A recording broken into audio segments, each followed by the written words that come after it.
Hallelujah, hallelujah. Praise the Lord. सुनिए, ये हमारी अपनी एफर्ट्स की बदौलत नहीं कि हम आज यहाँ पर हैं। हालेलुया। ये हमारे किसी काम की बदौलत नहीं, ये हमारी अपनी धार्मिकता की बदौलत में नहीं, हम यीशु मसीह के अनुग्रह के द्वारा बचाए गए। जब तक हम अनुग्रह को प्रथम स्थान देते हैं तो हम आज्ञाकारिता में भी आगे बढ़ेंगे। Hallelujah, hallelujah. एक बहुत इंपॉर्टेंट, एक बहुत ही महत्वपूर्ण वचन है यूहन्ना 3:16, ऐसा लिखा है। सबको आता है, सबको आता है। बोलिए, यूहन्ना 3:16 किसको नहीं आता? सबको आता है। सबको आता है। परमेश्वर ने जगत से मोहब्बत की। अब बस यहीं पर रुकना है। परमेश्वर ने जगत से मोहब्बत की। जब बोलते हैं जगत से, यानी कि God so love the world.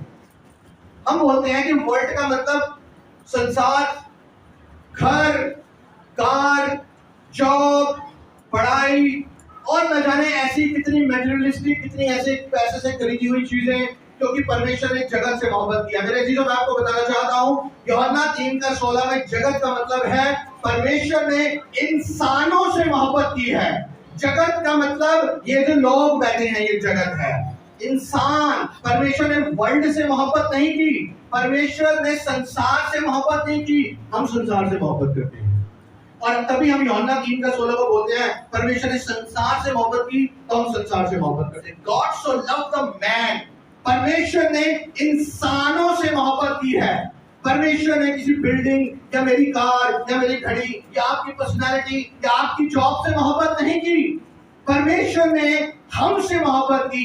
God so love the man. परमेश्वर ने आदमियों से मोहब्बत की, तभी उसने अपने इकलौते पुत्र यीशु मसीह को भेज दिया। आमीन। आदमियों के लिए, इंसानों के लिए, जमीन जायदाद या पैसे के लिए नहीं। परमेश्वर ने जगत से मोहब्बत की है, इंसानों से मोहब्बत की। लेकिन हम इंसानों से नहीं, हम तो जगत से मोहब्बत करते हैं, जगत की चीजों से मोहब्बत करते हैं। मैं अभी गाड़ी में आ रहा था और मैं अपनी वाइफ से बात कर रहा था। एक संतुष्टि मसीह जीवन में बहुत जरूरी है। संतुष्टि समझते हैं? सेटिस्फैक्शन मसीह जीवन में बहुत जरूरी है। हम न जाने 15 साल, 20 साल, 10 साल से मसीहत में हो, लेकिन यदि हम संतुष्ट नहीं हैं, यदि हम अपनी कंडीशन से संतुष्ट नहीं हैं, तो हम हर पल मसीह जीवन में कभी भी हम आनंद में नहीं रह पाएंगे। यदि हम जगत से मोहब्बत करेंगे, यदि हम इंसानों से नहीं जगत से मोहब्बत करेंगे, संसार की चीजों से मोहब्बत करेंगे, तो हम कभी भी संतुष्ट नहीं रह सकते। मेरा टॉपिक सिंपल है, मेरे को ज्यादा ज्ञान की बातें आती नहीं है, मैं सिंपल बातें करता हूँ, क्योंकि आप जैसा हूँ तो मेरे को सिंपल बातें आती हैं। ठीक है, जिसको सिंपल बातें नहीं समझ में आती तो पास्टर लोगों से संपर्क करेंगे। Hallelujah, hallelujah, hallelujah. परमेश्वर ने, क्योंकि मैं तो अभी यूहन्ना 3:16 को भी ढंग से नहीं समझ पाया,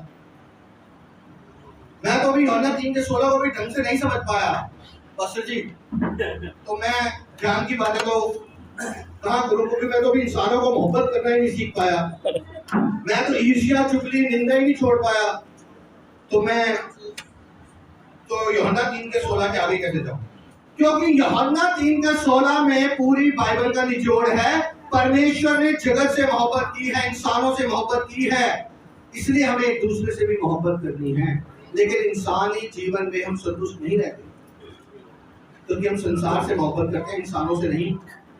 मैं अपनी वाइफ से बात कर रहा था, एक इंसान जो 2 लाख रुपए महीना कमाता है या 2.5 लाख रुपए महीना कमाता है, जिसके 2 घर हैं, जिसके 3 घर हैं, जिसके पास गाड़ियां हैं, जिसके पास पैसा है, दौलत है, लेकिन वो जब रात को सोता है तो वो उसको नींद नहीं आती, उसको बेचैनी रहती है, वो अपनी लाइफ को एंजॉय नहीं कर रहा। एंजॉय का मतलब डिस्को डांस नहीं, एंजॉय का मतलब शराब पीना नहीं, एंजॉय का मतलब है वो परमेश्वर में यदि आनंदित ही नहीं है। परमेश्वर का वचन प्यार करता है, क्या अगर एक इंसान पूरा संसार को पाले और अपनी आत्मा को खो दे, तो ये सौदा खरा नहीं है। सौदा खरा पंजाबी में बोलते हैं, एक खरा सौदा नहीं है। ये सौदा खरा नहीं है खरा नहीं है। एक इंसान ने पूरा अपने नीचे जमीन जायदाद और नौकर चाकर रख लिए, लेकिन उसने अपनी आत्मा के फलों को खो दिया, या आत्मा के फलों को हासिल ही नहीं किया, या आत्मा के फलों के लिए प्रयत्न नहीं किया, तो ये घाटे का सौदा है। उसके नीचे 1000 लोग काम करते हैं, उसको लोग सलूट मारते हैं, उसके पास धन है, दौलत है, 4, 5, 6, 10 लाख की सैलरी है, लेकिन जब वो अपनी बीवी अपने बच्चों के साथ परमेश्वर की आराधना नहीं करता, वो खुश नहीं है, वो आनंद में नहीं है, वो दूसरे मसीह लोगों के लिए प्रेरणा का स्रोत नहीं है, वो दूसरे मसीह लोगों के लिए खुशी के लिए नहीं, बल्कि वो उनके सामने ईर्ष्या का एक पात्र है, तो मेरे अजीजों ये घाटे का सौदा है। हालेलुया। लेकिन एक इंसान जिसकी 10,000 रुपए तनख्वाह है, उसके पास साइकिल है और वो झुग्गी झोपड़ी में रहता है, सफाई का काम करता है और वो घर पे है, लेकिन घर पे जब वो पहुंचता है अपनी खून पसीने को बहाकर वो अपनी दाल रोटी खाता है, अपने बीवी बच्चों के साथ खुदा की प्रस्तुति करता है, घुटने के बल आता है, और वो उसको जब वो सोता है तो उसे चैन से नींद आती है। आमीन हालेलुया। परमेश्वर अपने लोगों को शांति की नींद देता है। आमीन। मेरी नजर में, यहोवा और आप सबकी नजर में, वो इंसान एक आशीषित इंसान है। वो इंसान आशीषित है जिसको यहोवा चैन की नींद देता है। वो इंसान आशीषित है जिसको यहोवा अपनी दया, अपनी शांति, अपने प्रेम, और जिसने लोगों को क्षमा करना सीखा है। आपको समझ में आ रहा है? आपको समझ में आ रहा है? हिंदी में बोल रहा हूँ। वो इंसान जो शांति में है, वो इंसान जो क्षमा में है, उसको वो इंसान यहोवा की दृष्टि में आशीषित है।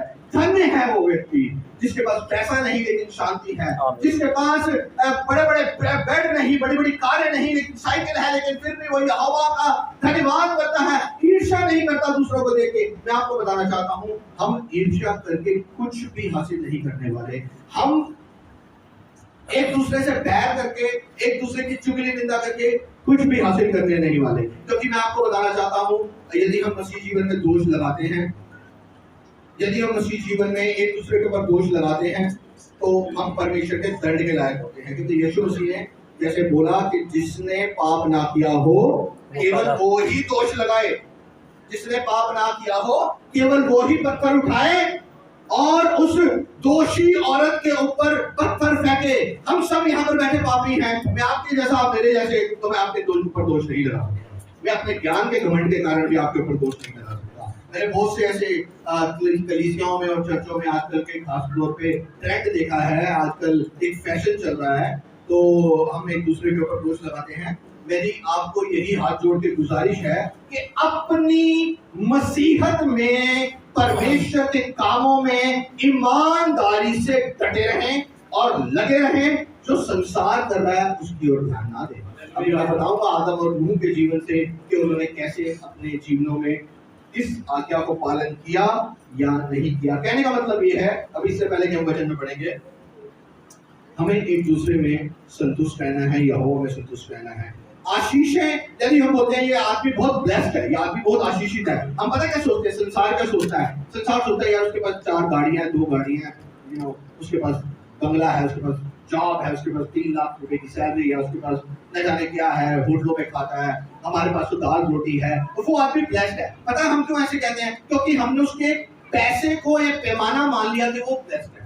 पैसा ब्लेसिंग का पैमाना नहीं है। यदि घर में काम करने वाली, जो जगह जगह घर में काम करने वाली कुछ बहनें हैं, वो 2-3-4 हजार रुपए, 4 हजार रुपए, 5 हजार रुपए महीना कमा रही हैं, और उनका पति 10-15 हजार रुपए कमा रहा है, घर पे 12 हजार रुपए आते हैं, लेकिन वो 12 हजार रुपए कुड़ के नहीं स्पेंड करते, वो खुश रहते हैं। मेरे चीजों, आप ब्लेस्ड हैं। उस व्यक्ति के और उसी व्यक्ति के अगेंस्ट, या उसी व्यक्ति के बशर्ते कि जो चर्च में है और पैसा कमाता है और उसकी जिंदगी में कोई रौनक नहीं, उसकी जिंदगी में कोई लाइट नहीं है, और वो दूसरों के लिए प्रेरणा का स्रोत नहीं है। आप समझ रहे हैं मैं क्या कह रहा हूँ? अपनी जिंदगी में खुश रहें। मैं आपको इन बातों से प्रोत्साहित करना चाहता हूँ, क्योंकि हम यहाँ पे जितने बैठे हैं सब लोअर मिडिल क्लास हैं, हमारे पास कोई इतना कोई वो नहीं, लेकिन हमें परमेश्वर ने अपनी जगह रखा है। हम अपने आप को देखें, एक दूसरे को ना देखें, चुगली निंदा से दूर रहें, आपस में अपनी धार्मिकता को एक दूसरे के ऊपर मत थोपें। मैं भाई को बोलूंगा 10 बार प्रार्थना करता हूँ, तू तो भाई 2 बार ही प्रार्थना करता है, तो भाई 2 2 बार की प्रार्थना के लिए खुदा हो सकता है मेरी 10 बार की प्रार्थना ना सुन रहा हूँ, उसकी एक बार की प्रार्थना सुन रहा हूँ।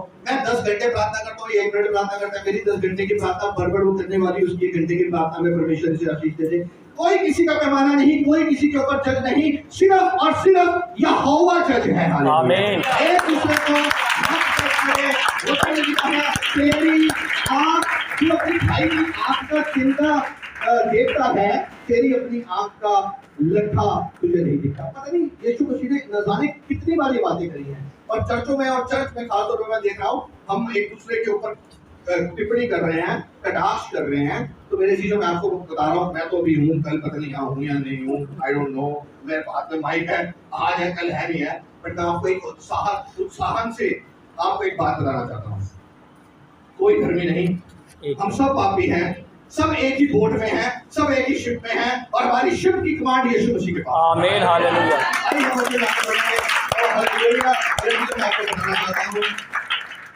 आदम और नूह के बारे में, हालेलुया। बस 15 मिनट में मेरे पास तो 2 घंटे का समय में 500 लोगों का हुक्म है कि जल्दी करना फटाफट, क्योंकि लॉकडाउन स्टार्ट होने वाला है। तो मेरे चीजों में आपको बताना चाहता हूँ, आदम और हवा, नूह। आदम ने परमेश्वर की आज्ञाकारी नहीं की और नूह ने परमेश्वर की आज्ञाकारी की। बस इन 2 बातों के ऊपर ही हम 15 से 20 मिनट में समाप्त करेंगे। लिखा है परमेश्वर ने आदम को हर एक प्रकार की आशीषें दी। परमेश्वर ने आदम को हर एक प्रकार की आशीष, और यहां तक कि समय तो देखें,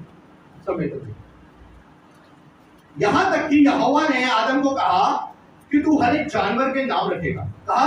हाँ जी। पक्षी के नाम रखेगा, हाँ जी। कुत्ता को कुत्ता, कौवा को कौवा, चील को चील, ये आदम ने पहले रखा होगा, जो भी भाषा में, इब्रानी में या किसी और भाषा में, जिस भाषा में रखा होगा। लेकिन आदम को परमेश्वर ने ये आज्ञा दी कि तू जानवरों के नाम रखेगा, और जब कोई जानवरों के या किसी चीज के नाम रखता है, अपने हर एक चीज के नाम रखता है, तो इसका मतलब वो उसका अधिकारी है। हम अगर हमारे घर पे हमें कोई डॉगी ले लें, तो मैं अपने पड़ोस को बोलूंगा मेरे डॉगी का नाम रख, कौन रखेगा? खुद ही रखेंगे। मेरे घर में बच्चा हुआ या आपके घर में बच्चा हुआ, आप उसका नाम, जैसे मेरी ऐसी हुई, आप उसका नाम है पास्टर इब्राहिम को, या आपको कलीसिया के तौर से एक विश्वासी होने के नाते थोड़ा बोलूंगा कि आप उसका नाम रखें। भाई मैं उसका बाप हूँ, हाँ, मैं उसका नाम रखूंगा। इसका मतलब ये है जब किसी का कोई नाम रखता है तो उसका अधिकार उसके ऊपर रहता है। परमेश्वर ने अधिकार इब्राहिम को दिया कि तू सब चीजों के नाम रखेगा। इसका मतलब है उसे कंप्लीटली जगत का नहीं, इंसानों का उसका एक मुखिया बनाया। हालेलुया। और मेरे चीजों में आपको बताना चाहता हूँ शॉर्ट में फटाफट, परमेश्वर की इस आशीष को आदम हजम नहीं कर पाया। कई दफा हम आशीषों को हजम नहीं कर पाते, कई दफा हम मसीह की खुशियों को हजम नहीं कर पाते। हम मसीह में खुश रहते हैं, लेकिन हम दूसरों को देखते हैं और अपने कंपैरिजन करते हैं, तो हम कहते हैं नहीं, वो तो परमेश्वर में भी 2 महीने से या 2 साल से आया है और उसके पास इतनी अच्छी जॉब है, और अभी तो हम 10 साल से परमेश्वर तुम्हें खुश देता ही नहीं। जब हम ऐसे बोलते हैं, हम परमेश्वर के ऊपर दोष लगाते हैं, और वो दोष घूम फिर कर हमारे ऊपर वापस आता है। अपनी जीभ को कंट्रोल करें। हालेलुया।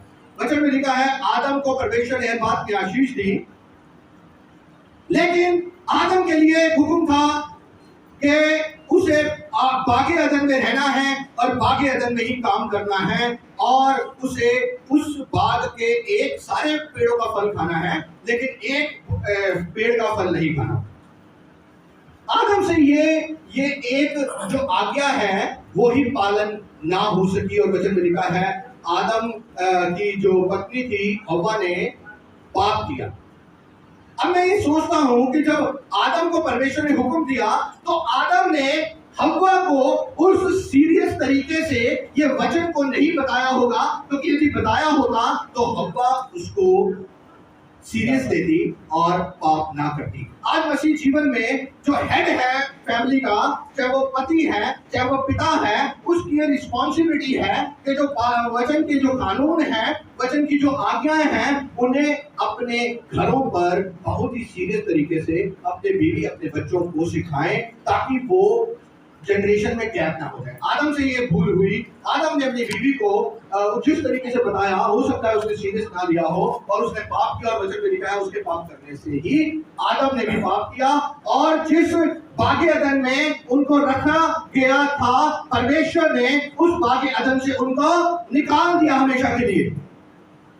मेरे चीजों में आपको बताना चाहता हूं, परमेश्वर ने उसे सारी आशीष दी, लेकिन आदम संतुष्ट नहीं हो पाया, क्योंकि आंखों की अभिलाषा, शरीर की अभिलाषा, जीवन के घमंड ने उसे अपनी बीवी के साथ वो पाप करने के ऊपर मजबूर किया, क्योंकि वो अपने जीवन में कहीं ना कहीं संतुष्ट नहीं था, क्योंकि उसे वो फल जो था वो अट्रैक्ट कर रहा था, वो फल आकर्षित लग रहा था। आज मसीह जीवन में बहुत सी चीजें आकर्षित लगती है। हो सकता है दूसरों की निंदा चुगली आकर्षित लगती है, हो सकता है दूसरों से बहस करना हमें आकर्षित लगता हो, लेकिन मैं आपको बताना चाहता हूं, हम अपने जीवन में सिर्फ और सिर्फ संतुष्ट रहें मसीह में, संसार में नहीं। क्योंकि संसार में यदि आप संतुष्ट रहेंगे, यदि आप शराब में, डिस्को में, चुगली में, निंदा में और न जाने यूट्यूब में गलत गलत चीजें फेसबुक पे देखकर संतुष्ट रहते हैं, तो ये संतुष्टि 1 मिनट की, 1 घंटे की है। परमेश्वर की संतुष्टि में कोई कंडीशन नहीं, सिर्फ परमेश्वर के ऊपर भरोसा रखना है। आदम को सिर्फ एक नवजात शिशु की तरह उसके ऊपर, यहोवा के ऊपर भरोसा रखना था। आदम ने वो भरोसा नहीं रखा, और जैसे उत्पत्ति 2:15 में लिखा है, परमेश्वर ने आदम को अदन की वाटिका में रखा, लेकिन वो अदन की वाटिका से निकाल दिया गया बाद में। अब हम नूह के विषय में सुनते हैं। हम उत्पत्ति 6 का एक बार वचन पढ़ ही लेते हैं, नहीं तो फिर आप सोचोगे वचन तो पढ़ा ही नहीं। उत्पत्ति 6 अध्याय उसका 8 और 9 वचन पढ़ेंगे। उत्पत्ति नूह की बहुत बढ़िया क्वालिटी दी हुई है। उत्पत्ति 6 अध्याय उसका 8 और 9। परंतु यहोवा के अनुग्रह की दृष्टि नूह पर बनी रही।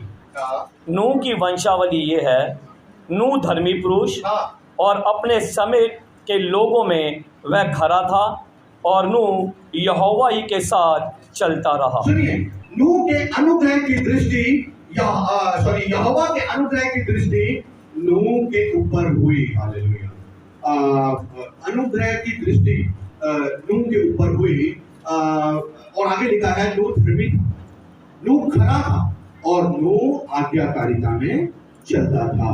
अब आप कंफ्यूज हो गए, अनुग्रह या धर्मी, अनुग्रह या व्यवस्था, अनुग्रह या आज्ञाकारी। मैं आपको बताना चाहता हूं, हम सब पापी हैं और हमें अनुग्रह की जरूरत है, ये ध्यान रखें। लेकिन अनुग्रह हमें धार्मिकता में आगे बढ़ाता है।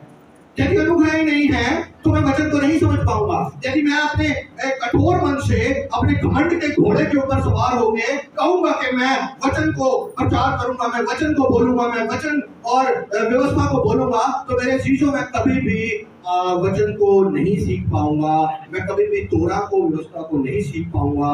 उसके लिए, सीखने के लिए मुझे अपने घुटनों के ऊपर आना पड़ेगा। ये भाई डॉक्टर है और मैं मरीज हूँ।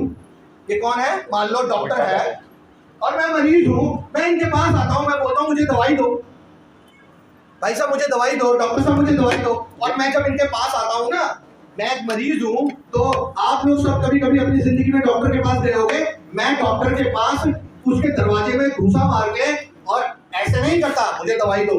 मैं डॉक्टर, जब मरीज डॉक्टर के पास आता है ना, तो वो आराम से आता है और हम्बल होके आता है और दीन होके आता है। उसकी आवाज में दम नहीं होता, चाहे वो जिम जितना जाता हो, वो कहेगा दर्द हो रही है। कहने का मतलब है वो दीन होके आता है। और दूसरी चीज, जब वो डॉक्टर के पास आता है तो वो ये बोलेगा डॉक्टर को, डॉक्टर साहब मुझे दवाई दो। डॉक्टर बोलेगा किस चीज की? वो बोलेगा डॉक्टर साहब मुझे दवाई दो। बोलेगा भाई आपको क्या तकलीफ है? मैं बोलूंगा नहीं मुझे दवाई दो। डॉक्टर कहेगा भाई सर की चाहिए, गले की चाहिए, आंख की चाहिए, कान की चाहिए, गले की चाहिए, पेट की चाहिए, पेट कमर की चाहिए, घुटने की चाहिए, पैर की चाहिए, किस चीज की दवाई चाहिए भाई? जब तक एक मरीज ये कबूल नहीं करेगा कि मैं बीमार हूं, और मेरे अंदर पेट में दर्द है, डॉक्टर पेट की दर्द की दवाई नहीं देगा। जब तक हम ये कबूल नहीं करेंगे कि हम पाप में बीमार हैं और यहोवा परमेश्वर से हमें अनुग्रह की दवाई चाहिए, हम कभी अपने पाप से कभी कभी कभी हम अपने पाप से मुझे डॉक्टर के पास जाना है। अब सुनिए आगे, अभी कहानी खत्म नहीं हुई, अभी पिक्चर बाकी है। अभी मैं मरीज हूँ, मैं एक केबिन में गया हूँ और मैं डॉक्टर से अब मैं बोलता हूँ, डॉक्टर साहब मुझे पेट में दर्द है। तो डॉक्टर साहब पेट में दर्द की दवाई मुझे एक्नॉलेज करना पड़ा, मुझे दीनदाई में आना पड़ा, मुझे बताना पड़ा, चाहे मैं प्राइम मिनिस्टर हूँ, चाहे मैं मोदी हूँ, चाहे मैं सुपरमैन हूँ, चाहे मैं जिम में, वो जो लड़कों की इतनी बड़ी बड़ी बॉडी होती है, आपको तो समझ ही नहीं है बॉडी कैसे लेते हैं लड़के, इतनी बड़ी बड़ी बॉडी है और ये चीज इतनी मोटी मोटी है और बिल्कुल ऐसे वी शेप है और मैं आया हूँ, लेकिन मुझे बोलना पड़ेगा डॉक्टर साहब जिम ज्यादा कर लिया, पेट में दर्द है, मुझे बोलना पड़ेगा, एक्नॉलेज करना पड़ेगा। और फिर डॉक्टर साहब क्या करेंगे, एक पैटर्न से दवाई लिखेंगे, सुबह दोपहर शाम 4 गोली 10 गोली 5 गोली। मेरे जैसे को तो समझ नहीं आता, मैं 10 बार बोलता हूँ, फिर भी समझ नहीं आता, मैं रिकॉर्ड करता हूँ, डॉक्टर साहब रिकॉर्ड कर लूंगा, घर में जाके भूल जाता हूँ। आप लोग समझदार हैं, आपको याद हो जाती होगी। एक पैटर्न से लिखित चीजों को उसको दिया जाता है ताकि वो लिखित चीजों का पालन करे। जब तक हम यहोवा के पास पाप को लेके अपने नहीं जाएंगे, वो हमें पाप की दवाई नहीं देगा। उसके बाद दवाई को जब ले लिया तो हमें यहोवा के वचनों को पालन करना है। सुबह 2 गोली, शाम को 2 गोली, रात को 3 गोली। कहने का मतलब ये है, अनुग्रह के द्वारा मुझे यहोवा के पास जाना है और उसके अनुग्रह के लिए उसके सामने हमें झुकना है कि परमेश्वर हम तो पापी हैं और सब के सब नाश हो रहे हैं, हो सके तो अपनी महान दया के अनुसार हमें क्षमा कर। और फिर हमें अपने वचनों के ऊपर चलाने के लिए, हमें जैसे जैसे तू दवाई बोल रहा है वैसे देने के लिए मुझे बुद्धि दे, समझ दे, ताकि मैं तेरे वचनों को, तेरी तोरा को, तेरी व्यवस्था को पढ़ सकूं। यीशु मसीह वचन में लिखा है, यदि मैं अनुग्रह को डिलीट करूं, यदि मैं अनुग्रह को डिलीट करूं तो मैं यीशु मसीह के क्रूस को व्यर्थ करता हूं। हालेलुया। ये पौलुस ने बोला है, और यदि हम पौलुस से भी बड़े हैं तो फिर चलो, यदि मैं कहूं कि यीशु मसीह में अनुग्रह को यदि मैं नील करूं, यदि मैं डिलीट करूं, नलिफाई करूं, तो मैं परमेश्वर के उस महान कार्य को जो उसने यीशु मसीह में किया उसको जीरो करता हूं। हालेलुया। हट जाए इन बंधनों से, हालेलुया। हट जाए अपने आप को प्रूव करने के लिए, हट जाए कि कौन बड़ा कौन छोटा।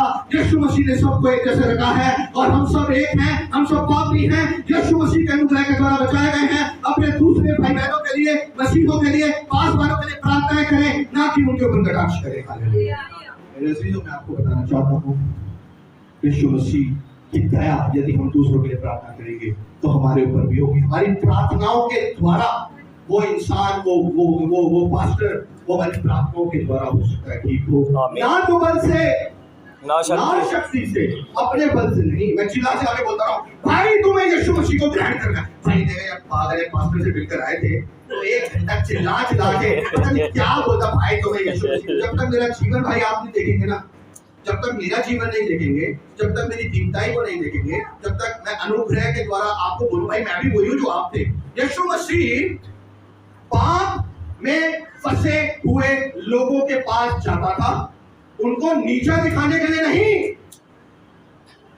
यीशु मसीह पाप में फंसे हुए लोगों के साथ, व्यभिचारियों के साथ बैठ के बात करता था, उनके लेवल पे आके बात करता था। यीशु मसीह ये नहीं सोचता था कि यदि मैं उसके साथ बैठूंगा तो मैं भी पापी हो जाऊंगा, नहीं, क्योंकि जब तक हम ऐसे लोगों के साथ लेवल पे आके बात, मैं इनको उठाऊं और अपने लेवल पे लेके आऊं, जब मेरा जो भी लेवल है, तो कोई लेवल नहीं, लेकिन यदि मैं सोचता हूं मैं 10 साल से मसीह में और प्रचार करता हूं, बोलूं भाई तुम्हें तो समझ नहीं आता, ये भाई ठोकर का कारण, मैं तेरे ठोकर का कारण बन जाऊंगा। हालेलुया। एक बहुत ही शोकित, बहुत ही दुखित एक घटना मेरे को परसों पता चली। एक किसी ने बताया, भाई हमारे घर पे कुछ लोग पास्टर आते थे और वो मसीह में आए 6 महीने के लिए और मसीह से हट गए हमेशा के लिए।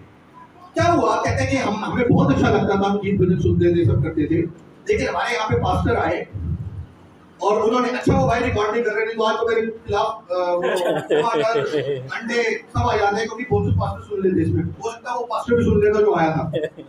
तो वो कहता कि उन्होंने जैसे हम घर पे आए, उन्होंने 1 या 2 विजिट में, ध्यान से सुनना, 1 या 2 विजिट में सब ठीक ठाक रहा, गीत भजन हुए। तीसरी विजिट में उन्होंने उनके ऊपर कटाक्ष मारना स्टार्ट कर दिया। उन्होंने बोला, अरे ये तुम क्या कर रहे हो? नहीं, मसीह जीवन में तो पवित्र बनना है, पवित्र बनना है। अब पवित्र बनना, कैसे पवित्र बनना है? हमने से कोई अगर जवाब दे दे पवित्र कैसे बनना है, तो भाई मैं आपका जिंदगी में गुलाम होऊंगा। हमें नहीं पता कैसे बनना है, यहोवा के अनुग्रह से पवित्र बनना है ना। सब पापी हैं, सब यहोवा के अनुग्रह से पवित्र बनेंगे। इसको ना प्रचार मत दे, काउंसलिंग है, क्योंकि मेरे में इतनी तो याद रखिए कि आप लोगों के सामने प्रचार कर सकूं ना, मेरे में इतना ज्ञान है, लेकिन मैं आपसे भाइयों की तरह बात कर रहा हूँ। वो इंसान जो पास्टर आए तो उनको बोले कि आपने ना घर पे ये जो मूर्तियां लगा रखी है ना, अभी 2 विजिट हुई है भाई और 1 महीना हुआ है, ठीक है, ये मूर्तियों को उठाकर बाहर फेंको, क्योंकि ये जो है ना ये शैतान है।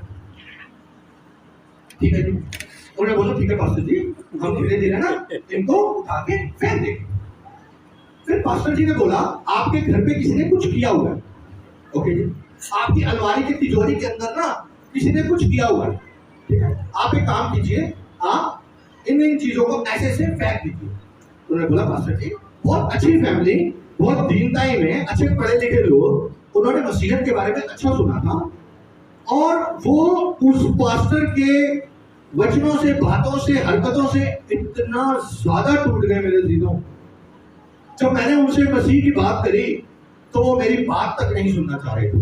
कहने का मतलब ये है कि हम मसीहत में कलीसिया को तोड़ने वाले ना बने, अन्य जातियों के बीच में जाएं, जो ऑलरेडी मसीह है ना उनके बीच में मत जाएं। तब पता चलेगा कि परमेश्वर के इस अनुग्रह की और मसीहत की दौड़ में हम कहाँ हैं। जो ऑलरेडी चर्च में कलीसियां बनी हुई है ना, उनको ही अपने तरीके से वचन ना सुनाएं, दूसरे लोगों के पास जाएं। हम तो 1% या 0.1% लोगों को टच कर रहे हैं, 99.9% लोग भूखे हैं।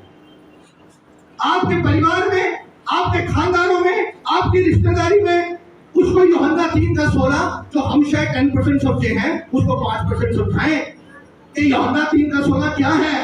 तब जाके आप इस चीज को पोस्ट करें कि हम ज्ञानवान हैं। जब तक रूहें नहीं बचाई और हम अब ये बोले तो परमेश्वर ने अपनी रूहों को रखा हुआ है, परमेश्वर संभालता है। तो पास्टर जी भी तो हमारे पास आए थे, अगर पास्टर जी हमारे पास ना आते तो हम कैसे बचते? किसी ने वचन सुनाया, कहीं ये गए होंगे, कहीं ये गए होंगे अन्य जातियों में। पहली बार यीशु मसीह के नाम का प्रचार किसी लोगों के सामने किया तो बहुत अच्छा किया, आप असर पाएंगे। लेकिन यदि हम आपस में ही विचार विमर्श में मतभेद करते रहेंगे तो भाई हमें कुछ हासिल नहीं होने वाला। लगे रहो, क्योंकि यहोवा के सामने सब पापी है। मैं तो पापी हूँ, मैं तो सीख रहा हूँ। हाँ, मैं ये जरूर मानता हूँ, कमेंट की बात नहीं, कि मैं 4 सीढ़ियां चढ़ता हूँ ना सिस्टर, मैं 4 सीढ़ियां चढ़ता हूँ ना, मैं 3 गिरता हूँ। 4 सीढ़ी चढ़ी, 3 गिरी, 1 तो चढ़ा। अब भाई 1 चढ़ा ना, मैं 5 सीढ़ी चढ़ा, 6 गिर गया, ये गिरावट है, नीचे आ गया। मेरी पहली स्थिति दूसरी पिछली वाली स्थिति से बेहतर होनी चाहिए। मैं 2 सीढ़ी चढ़ूंगा, 1 गिरूंगा, 1 तो चढ़ गया। मैं 6 सीढ़ी चढ़ूंगा, 5 गिर गया, 1 तो चढ़ गया। ऐसे ना करें। हम मसीह जीवन में बढ़ोतरी में रहें, किसी के साथ कंपैरिजन ना करें, अपने आप में संतुष्ट रहें। यहोवा के अनुग्रह की दृष्टि नूह के ऊपर हुई और नूह धर्मी था, नूह खरा था, नूह आज्ञाकारी था, परमेश्वर के वचनों को तनाव तोड़ा को पढ़ता था, व्यवस्था को पढ़ता था, व्यवस्था को जीरो नहीं करता था, क्योंकि उसके ऊपर अनुग्रह था। और संसार क्या बोलता है उसके और नहीं देखता था। और वचन में लिखा है, परमेश्वर ने आगे नूह को बोला, अपने बच्चों, अपने बीवी और बहू समेत जहाज में चला जा। और वचन में लिखा है वहां पर बरसात नहीं होती थी, ना कभी बरसात हुई। परमेश्वर ने उसको बोला तू जहाज बना, और लिखा है नूह ने वैसे वैसे जहाज बनाया जैसे जैसे परमेश्वर ने बोला, आज्ञाकारिता में खड़ा, क्योंकि उसने अपने आप को दीन किया हुआ था। वो लोगों की ओर कान नहीं लगाता था। उस समय बहुत से लोग बोलते थे ये नूह क्या कर रहा है, ये पागल हो गया है, ये बुजुर्ग है, ये बुढ़ा पागल है। बहुत से लोग हो सकता है यहोवा को मानने वाले भी वहां पर हो। ऐसा नहीं कि सिर्फ वही यहोवा को मानने वाला था। बहुत से लोग उसे विचार विमर्श करते थे, तर्क वितर्क करते होंगे और कहते होंगे सुन ऐसा नहीं होता, तेरे को गलतफहमी हुई है, हो सकता है यहोवा ने तुझसे बात ना करी हो सकता है शैतान ने बात करी हो, तू क्यों जहाज बना रहा है, अभी तो कभी जिंदगी में ऊपर से बरसात नहीं हुई, अब तो कितने सालों से सुन रहे हैं ऐसा कभी नहीं हुआ। लेकिन तेरे चीजों मैं बता रहा हूँ, वो उनकी डॉक्ट्रिन, वो उनकी थीसिस, वो उनके वचनों से तर्क वितर्क में अपनी उसने बुद्धि को नहीं उलझाया, वो अपने काम में लगा रहा। हालेलुया। वो अपने काम में लगा रहा, वो कीड़े ठोकने में और आरी चलाने में लगा रहा, क्योंकि उसको पता है I will waste my time, I will waste my time if I indulge him into this arguments with others। मैं अपना टाइम वेस्ट करूंगा अगर मैं इन विशेष करके वचन सुनो, अगर मैं बेकार की बातों में अपना टाइम वेस्ट करूंगा तो मैं कहीं ना कहीं यहोवा की अनाज्ञाकारिता में पड़ूंगा। आज भी हमें यही करना है, हालेलुया, आज भी हमें यही करना है। यहोवा की आज्ञाओं को मानना है, यहोवा के वचनों को मानना है, यहोवा की व्यवस्था को मानना है। यहोवा की व्यवस्था क्या है? यहोवा की व्यवस्था क्या है? यहोवा की व्यवस्था मंदिर में जाके प्रार्थना, या मंदिर में जाके दीपदान, या मंदिर में जाके और कोई चीजें नहीं, क्योंकि वो व्यवस्था समाप्त हो गई है। यहोवा की व्यवस्था उसके यीशु मसीह को, उसके वचन को मानना है। और जो 10 आज्ञाएं हैं, हम बोले हम व्यवस्था को तोड़ते हैं, नहीं। कोई भी इंसान व्यवस्था को यदि तोड़ेगा तो कॉन्स्टिट्यूशन, हर देश के कॉन्स्टिट्यूशन में लिखा है तू पाप ना करना, तू चोरी मत करना, तू व्यभिचार ना करना। ये यहोवा की महान योजना है कि उसने हर देश के कॉन्स्टिट्यूशन में ही ये डाल दिया कि तू व्यभिचार ना करना।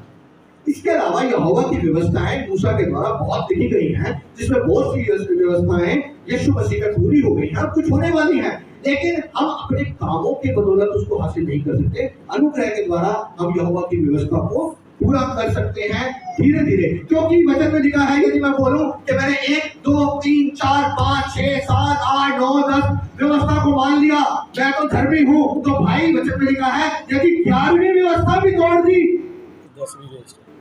यदि 11वां पॉइंट 9वां पॉइंट एक व्यवस्था का एक पॉइंट भी छोड़ दिया तो हम सब पापी हैं। लिखा है भाई, लिखा है।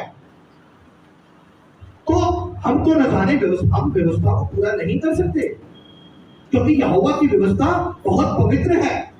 हाँ, हम परमेश्वर से अनुग्रह और दया मांग सकते हैं कि परमेश्वर हमें अपनी बुद्धि, अपनी समझ, अपनी बुद्धि के द्वारा हमें व्यवस्था को पूरा करने में मदद करें।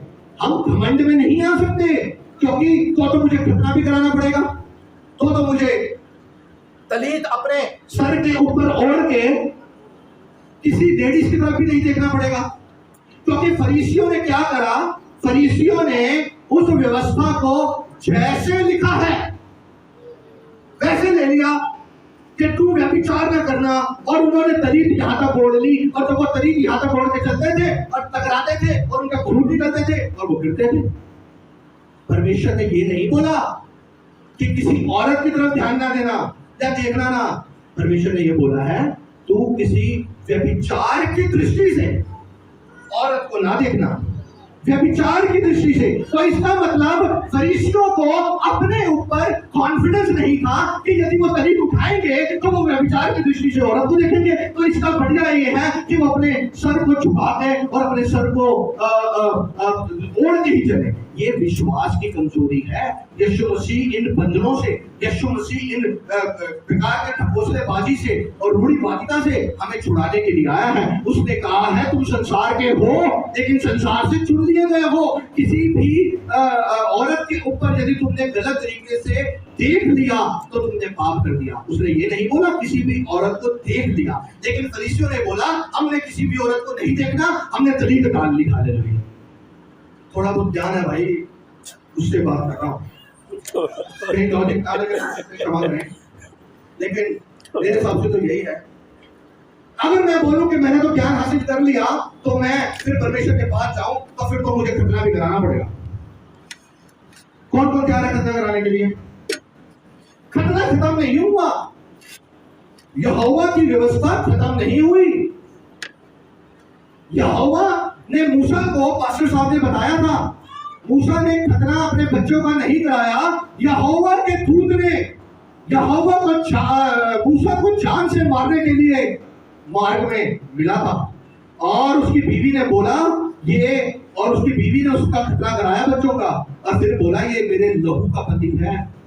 एक यहोवा जो मूसा के एक बार एक पाप के बदौलत, उसने उसने उसने यहोवा ने मूसा को बोला ये मेरा भाई है, ये मेरा मित्र है, लेकिन मित्र और भाई ने एक गलती कर दी, एक गलती कर दी, सुनिए, एक गलती कर दी, तो यहोवा उससे इतना दुखित हो गया कि यहोवा ने उसे जान से मारने के लिए उसे तैयार था।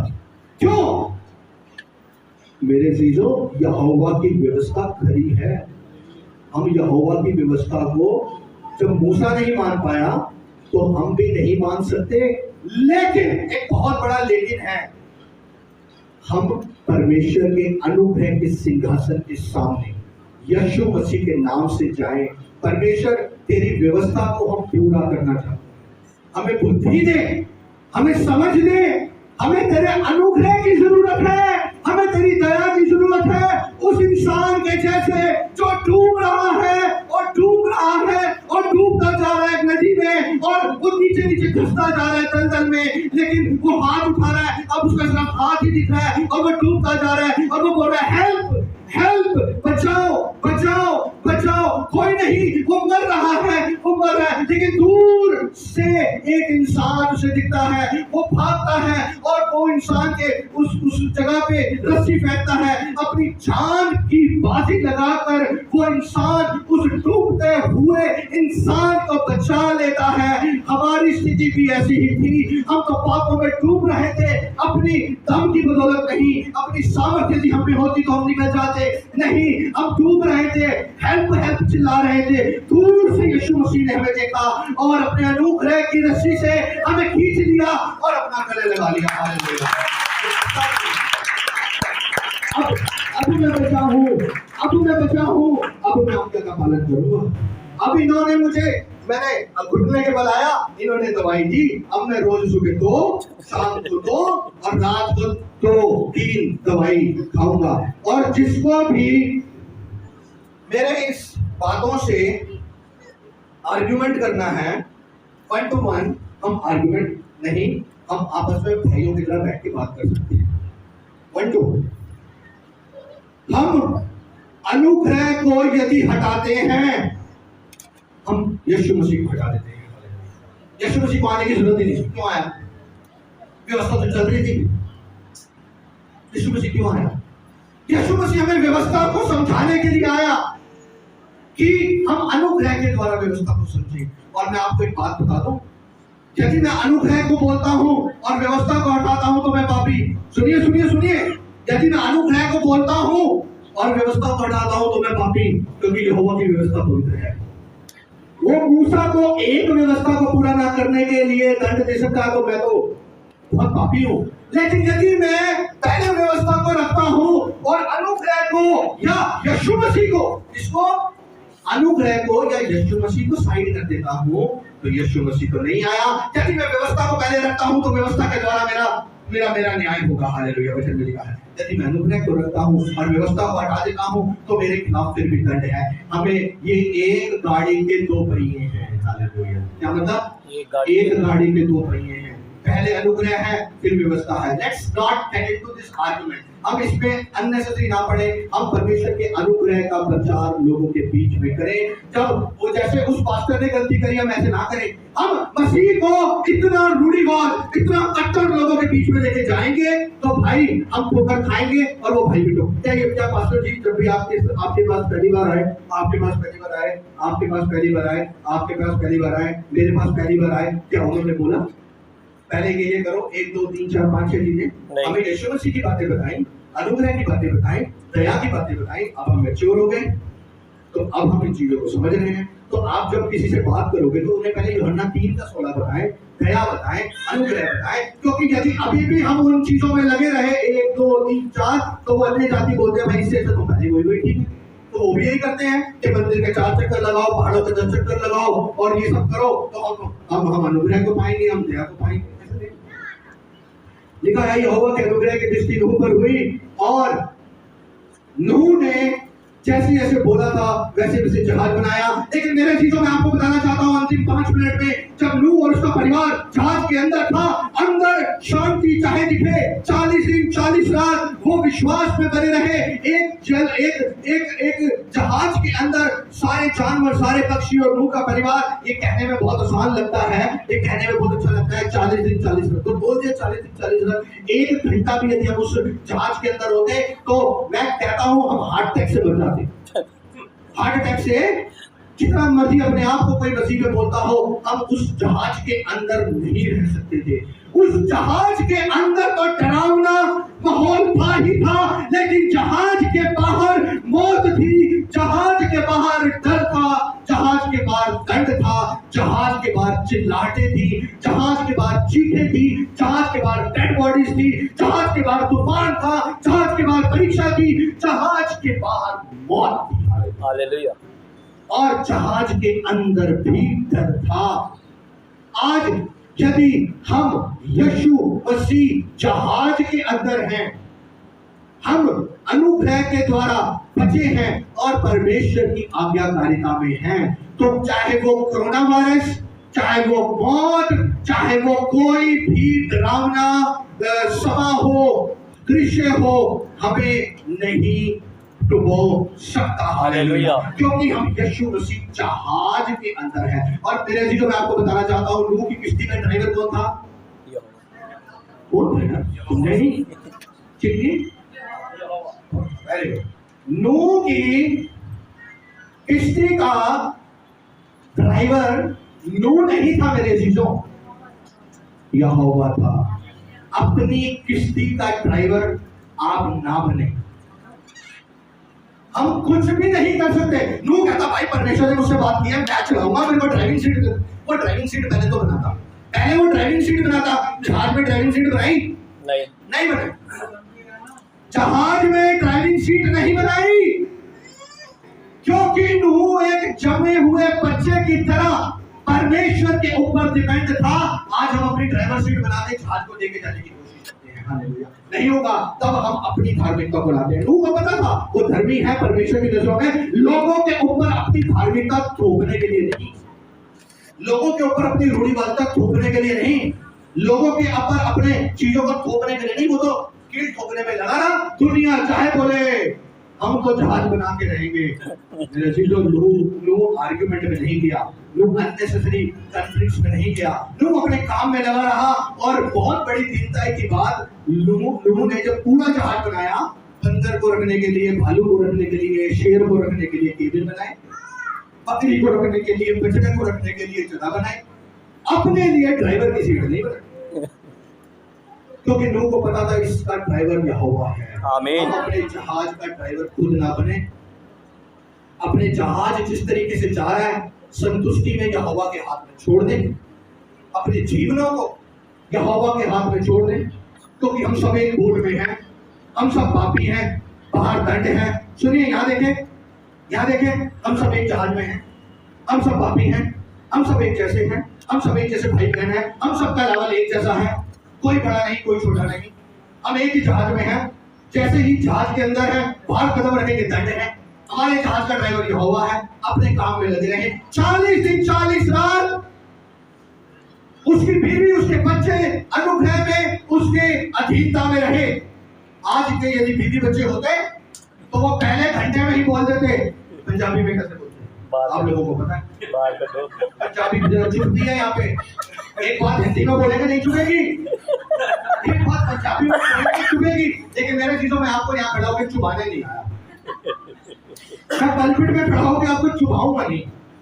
ओके, मैं आपको बता रहा हूं, अगर हम में से होता कोई तो बहुत मान लो बच्चे बीवी या हम में से अब कुड़कुड़ाने लग जाते, हम संतुष्ट ना होते, लेकिन 40 दिन 40 रात नूह का परिवार वैसे ही रहा अपने हेड की अधीनता में। आज यदि बच्चे अपने पिता के अधीन नहीं, आज यदि बीवी बच्चे अपने पिता के और पति के अधीन नहीं, तो नूह की किश्ती डूबेगी। हालेलुया। क्योंकि नूह की किश्ती में नूह यहोवा के ऊपर भरोसा रखता था और उसके बच्चे, उसकी बीवी नूह के ऊपर भरोसा रखते थे। उसके बीवी, उसके बच्चे नूह के ऊपर भरोसा रखते थे। बच्चों, बहनों, बीवी सब अपने अपने हेड के ऊपर भरोसा रखें। हालेलुया। क्योंकि हमारा ये, लेकिन यदि हम यहोवा के हिसाब से चल रहे हैं तो हमारी माने। हालेलुया। यदि पिता पति यहोवा के हिसाब से चल रहा है तो उसकी माने, यदि वो वचन से बात कर रहा है उसकी माने। देखेंगे कोई कोई आपके जीवन में एक अद्भुत कार्य होगा। इस बात के लिए आप प्रार्थना कर रहे हैं ना सालों से। सुनो, मैं कोई प्रचारक नहीं हूँ, छोटा मोटा आपके जैसी हूँ, लेकिन मैं आपको एक चीज दे रहा हूँ। यदि आप हेड, अगर आपका पिता या पति यहोवा के वचन के अनुसार चल रहा है, अब ये बहुत बड़ी काम है, बहुत बड़ा वो है। यहोवा के वचन के अनुसार क्या होता है यार, वो हो सकता है 10 वचन मानता हो, 16 मानता हो, लेकिन सुनिए, यदि वो 10 वचन में वफादार है और वो 4 सीढ़ी चढ़ता है, 2 गिरता है, लेकिन बढ़ोतरी पे है, और यदि वो 10 वचन को मान रहा है, 1 वचन को मान रहा है और उस 1 वचन में वो आपको कुछ समझा रहा है, यदि वो उस 1 वचन में भी मान रहा है, तो अपने पिता अपने पति को टॉर्च मार के ये मत बोले तुम कौन से वचन को मानते हो। उस 1 वचन में उसने यहोवा को माना है, उसकी उस 1 वचन में अधीनताएं करें हैं। यहोवा आपको इतनी आशीष देगा, पैसों की नहीं। आशीष का मतलब पैसे मत सोच लिया करो, लिमोजीन में जाऊंगा या जाऊंगी, यहाँ जाऊंगा वहां जाऊंगा, नहीं। आशीष पैसे आज है कल नहीं। पैसे सिर्फ 1% आशीष है, 99% आशीष है चेहरे पे मुस्कुराहट। देखिए सब कितने मुस्कुरा रहे हैं, 5 साल हो गए तो और मुस्कुराते हैं। देखिए कितने मुस्कुरा रहे हैं, ये आशीष है। खुश रहे लाइफ में। यहोवा के ने नूह के जो जहाज को अपने हिसाब से चलाया और उसके जो बीवी बच्चे थे उड़ाए नहीं, क्योंकि वो हेड के अधीन था और उन्होंने उसके खिलाफ कटाक्ष नहीं किया। जब नूह के अपने लोगों ने ही नूह के खिलाफ कटाक्ष नहीं किया, क्योंकि यहोवा का अनुग्रह नूह के ऊपर था। और लिखा है मेरे अजीजों, बाहर मौत थी, बाहर डर था, बाहर चीखें थी, बाहर हर प्रकार की गंदगी और डेड बॉडीज थी, लेकिन धीरे धीरे जो अनुग्रह के द्वारा वचन चल रहा है और जहाज चल रहा है और यहोवा की आज्ञाकारी में नूह है, वो कुड़कुड़ाया नहीं। 40 दिन 40 रात, उनको नहीं पता था 40 दिन 40 रात, ये तो हमें पता है 3, 4, 5 हजार साल के बाद 40 दिन 40 रात। वो तो सोच रहे थे हो सकता है 100 दिन सो जाते हो सकता है 39 दिन 39 रातें हो सकता है 180 दिन हो, वो तो हमें पता है अभी 40 दिन 40 रात। वो तो आंख बंद करके भरोसा रखते थे और 40 दिन 40 रात के बाद बरसात खत्म हुई और जिस जहाज का ड्राइवर यीशु मसीह है, जिस जहाज का ड्राइवर परमेश्वर यहोवा है, लिखा है जहाज धीरे धीरे अरारात पहाड़ की चोटी के ऊपर चला गया। मेरे चीजों, यदि हमारे जहाज का मालिक यीशु है तो यीशु मसीह यहोवा हमें चोटियों के ऊपर बिठाता है।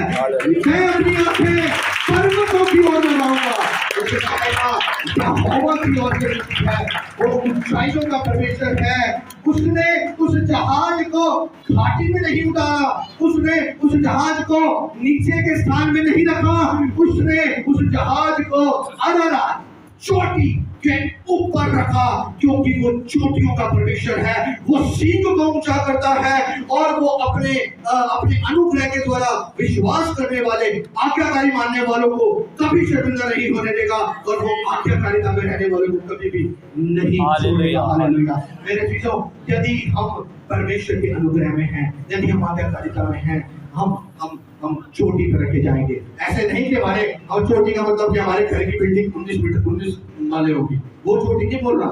कभी आप 19वें माले के ऊपर जहाज वो ले लो, घर में बोलोगे भाई हमें परमेश्वर ने चोटी के ऊपर रखा है, वो चोटी की बात नहीं कर रहा। मैं आत्मिक चोटी की बात कर रहा हूँ। हालेलुया।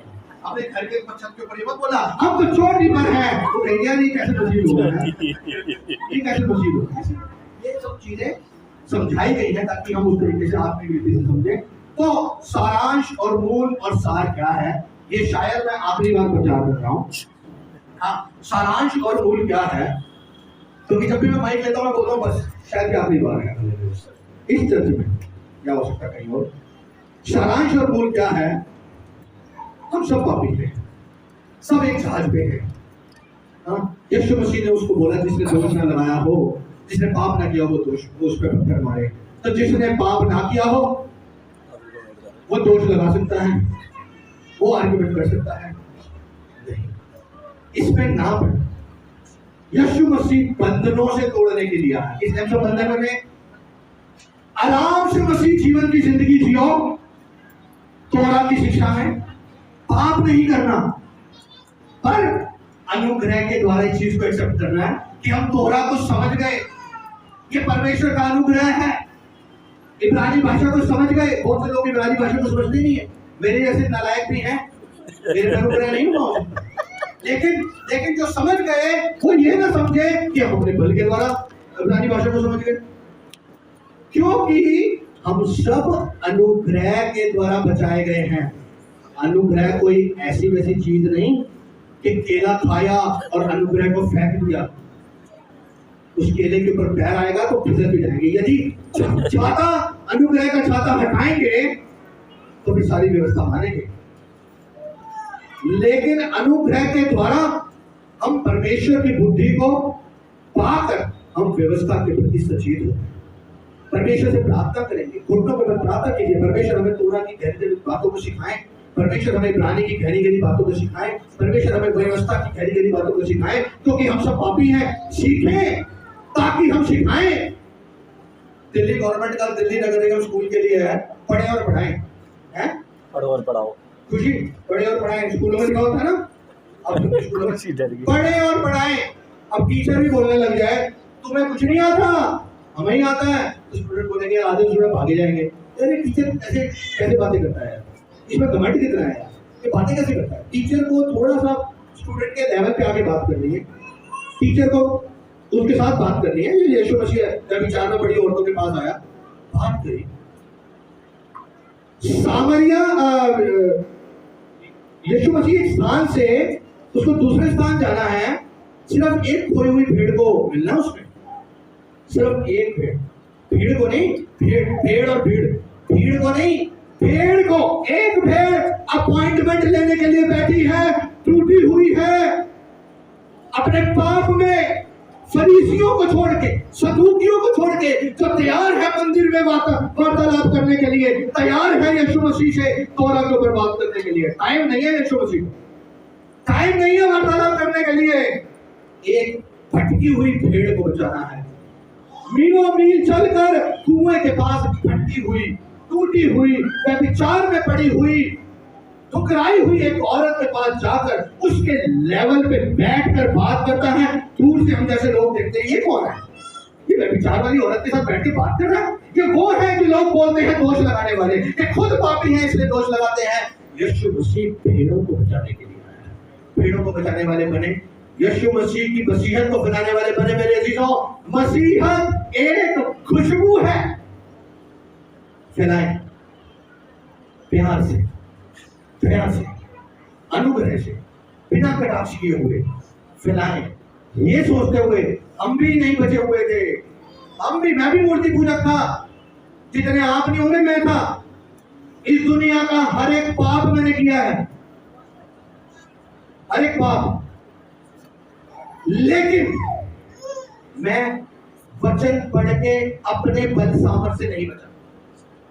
मैं वचन पढ़ के अपने बल सामर्थ्य, मेरे पे परमेश्वर का अनुग्रह हुआ। मुझे नहीं पता किस पे परमेश्वर का अनुग्रह हुआ, ये परमेश्वर की बात है, और let's not even discuss this के परमेश्वर किस पे अनुग्रह करता है। मुझे नहीं पता, मुझे नहीं पता परमेश्वर किस पे अनुग्रह करता है। जिस पास्टर को बता रहा है आप उनसे पूछ लें परमेश्वर किस पे अनुग्रह करता है। ये परमेश्वर की अपनी चॉइस है, हमें नहीं पता, पर परमेश्वर का अनुग्रह हम सब पे हुआ। तो ये अनुग्रह आपको फ्री मिला है, फ्री बाटे, फ्री मिला है, फ्री बातें। आप अपनी अपनी सहेलियों में बांट, आप अपने सहेलियों में बांट, आप अपनी जगह, मैं अपनी जगह बांट। मैं यीशु मसीह को भेड़ की तरह लेके जाएं, तब लोग एक्सेप्ट करेंगे। यीशु मसीह को वो बोला यीशु मसीह अभी ना लेके जाए तो हमने नहीं देखा, क्योंकि वो समय आएगा जब लोग कहेंगे हमें इसके इसके इसके प्रकोप से बचा लो। वो यीशु मसीह लेकर आएगा, वो यीशु मसीह आएगा जब लोग डर के मारे उसे मारेंगे। अभी यहोवा की दया को, यहोवा के अनुग्रह को, यहोवा के प्रेम का प्रचार, उसकी खुशबू को फैलाएं। यही मसीहत है भाइयों, यही मसीहत है बहनों, और कुछ नहीं। यदि